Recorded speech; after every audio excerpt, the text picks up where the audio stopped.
కలియుగ దైవం శ్రీ వెంకటేశ్వర స్వామి తిరుపతి నుంచి నడుచుకుంటూ వచ్చి చిల్పూర్ గుట్టపై వెలిశారని చరిత్ర చెబుతుంది. అసలు ఆ స్వామివారికి ఉన్న చరిత్ర ఏంటో తెలుసుకుందాం.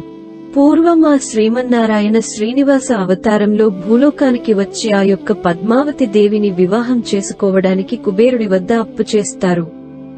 ఒకానొక సందర్భంలో ఆ స్వామివారు అప్పును తీర్చలేనటువంటి పరిస్థితి ఏర్పడుతుంది.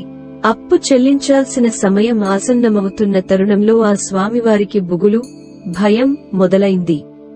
ఆ స్వామివారి బుగులుతో ఆలోచిస్తూ నిద్రిస్తున్న సమయంలో స్వప్నంలో ఆ స్వామివారికి ఈ చిల్పూర్ ప్రదేశమంతా కనిపిస్తుంది.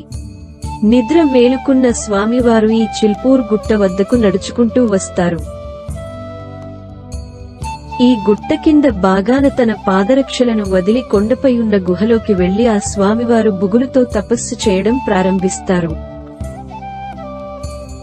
ఆ సమయంలో ప్రత్యక్షమైన కుబేరులు ఆ స్వామివారిని క్షమాపణ కోరుతారు. ఈ ప్రదేశానికి వచ్చినందుకు గాను నా సమస్యకు పరిష్కారం దొరికిందని ఆ స్వామివారి సంతోషిస్తారు.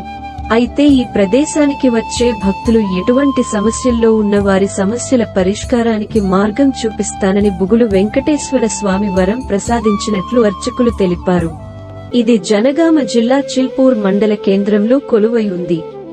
నిత్యం ఈ ఆలయానికి ఎంతో మంది భక్తులు వస్తుంటారు. ఈ బుగులు వెంకన్న వద్దకు తెలంగాణ రాష్ట్రం నుంచే కాకుండా చుట్టుపక్కల రాష్ట్రాల నుంచి కూడా భక్తులు తరలివచ్చి ఆ బుగులు వెంకటేశ్వర స్వామిని దర్శించుకుంటారని అర్చకులు తెలిపారు. ఈ వీడియో మీకు నచ్చినట్లయితే లైక్ చేయండి, షేర్ చేయండి, మా ఛానల్ ని సబ్స్క్రైబ్ చేయండి.